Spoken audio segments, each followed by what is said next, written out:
banger after banger. That shit make a pussy throb. It's so cute. Yes, that is always the case. Or this couple killed someone and they fucked on his corpse. Hi, hello, my name is Tiana. Welcome back to my channel. Today's video is all about morally gray. I support women's wrongs within literature today.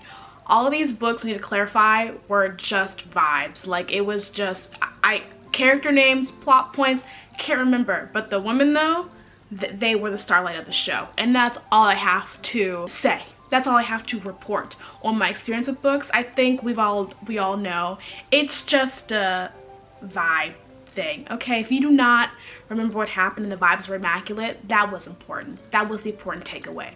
But before we get into that, of course, I have a Instagram, Goodreads, Twitter, Storygraph, all linked down below. And while you're down there, I have an Amazon wish list and a GoFundMe to help me finish school. So with all that housekeeping stuff out of the way, on to the morally gray stabby woman.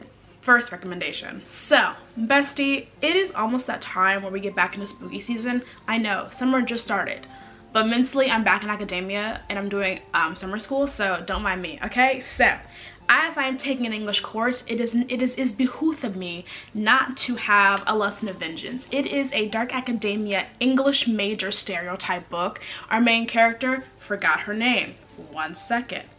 Felicity, her bestie slash lover, is dead, and she blames herself for her bestie and her lover passing away, and she is obviously forced to go finish school because I believe this is a young adult.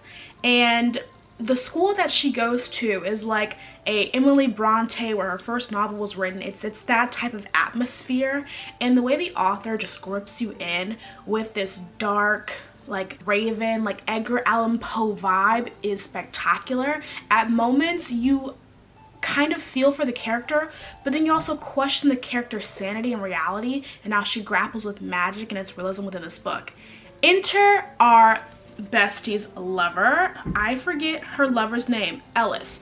How did I forget my coach's name? Funny how that works. So Ellis is a like top literary author, received all the awards at the youngest age of like whatever how old she is, and she comes to the school and hopes to write her next best thing.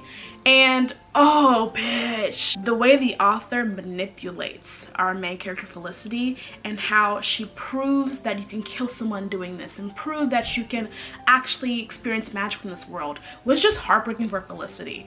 And the betrayal, the grappling with like reality within this book, not trusting our main character, which was hard to read because you're just like, you're supposed to trust our main character. So both characters in this book were morally wrong, and I ate that shit up. And this book left me with heebie-jeebies. So if you were into that vibe of like not trusting your main character, the dark academia vibe, and I had this playlist playing in the background while I was reading it, and like I was too scared to sleep that night. And I'm a pussy ass bitch, okay? So I will link down the playlist below that I was reading with this book, but 10 out of 10 cannot recommend this book enough for your dark academia spooky time needs. Second recommendation. In the theme of spooky season, as I just finished Stranger Things and I'm awaiting for part 2, we have a Dowry of Blood, and it is like the most bi-confusion identity crisis polyamory revenge plot story that you all need in your lives. And here's why.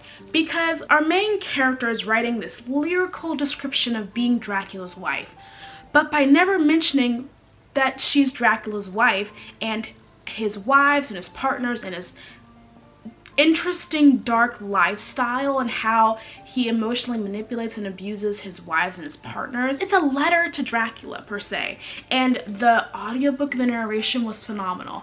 Take this cover in while you can, because I think Hachette bought the rights to this book and just demoralized and humiliated the cover artist for this actual like first edition print, and I'm happy to own this. I know my Atlas 6 is like worth $200. I don't want to know what this will be worth when this goes off the charts, when it hits like every publisher shelves, but this shit fan-fucking-tastic.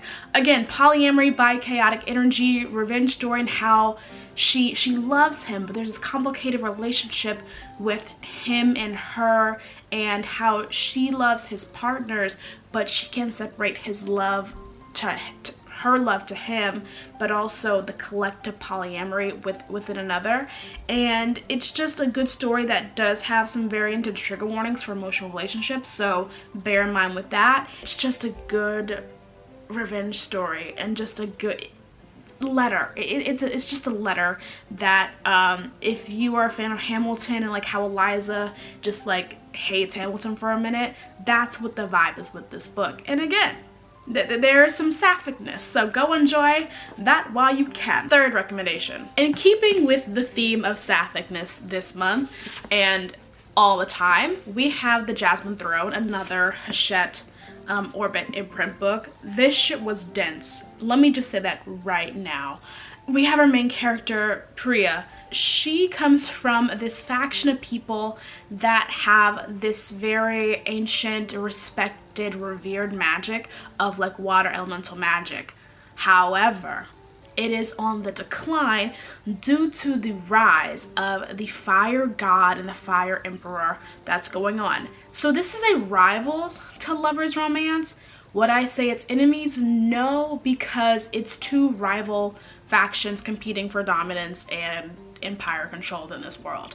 So our princess, Milani, she refuses to sacrifice herself up to the fire god on the pier, and her brother then banishes her to this tower. Basically, it's kind of like a Princess and the Pauper servant-esque type of thing going on, and naturally the two fall in love, but then one of them betrays another. Who? You'll never guess. So if you want backstabbing a woman and a nice political intriguing plot with just like calculating woman at each corner of the page, do it. No regrets. No regrets. So good. I will say though, I read this with my ears, not my eyeballs, because this shit was dense as fuck. Like my brain didn't turn on until like chapter 16, and this is up until chapter 14. So just letting you know what you're getting into. My one friend read it with her eyeballs in like a day, don't know how. This took me like a good week to get through, but I will say the payoff was so good. The cover for book 2, oh, that shit make a pussy throb. It's so cute. It's amazing. She's gonna be right here on the shelf when she comes in. So while I wait for more sapphic-ness in my life, fourth recommendation. So if you're familiar with Teen Wolf and that phenomenal season with Kira and Dylan O'Brien acting his ass off that one season, we have Wicked Fox. So Wicked Fox follows, if you're familiar with Naruto, for one, with the fox spirit, it is based in Korean folklore, and the fact that this book was, one, set in Korea, two, you just felt this like K-drama city vibe within this book with like the simping male love interest, the female who was always like questioning her reality, and then you have her mom who is just like, she loves her daughter, you can tell, but also she's just like, bitch, quit your bitching and get her done. Because our main character, she is half fox spirit, half human, because her mom fell in love with a mortal, naturally. And you just get to see her grappling with, I have to kill these men to survive, but also these men ain't shit. Yes, that is always the case. Do not question that reality. And we just explore like this murder mystery going on. There's a revenge plot. Again, murderous woman at every given page. Like, you just don't miss. Banger after banger. It is a duology with Vicious Spirits. Have I read it yet? No. Because the rights were sold to the standalone version first, and then this was bought, so I need to read this now. But my TBR is so long, so don't mind me while I take forever to read duologies, even though they're meant to be shorter and more fun. And it is true. My friends did say that like the second one doesn't miss either, and it's just, oh, the audiobook was so good. I believe the narrator did the Poppy War, but I'm rambling. So on to my next recommendation. In keeping with the theme of bi-chaotic energy and sapphic-ness, we have Iron Widow. Now the author, for one, they create content on YouTube, I believe, and everywhere else, of Chinese history and folklore, and they chose to behoove themselves with creating a YA novel with polyamory. Awesome.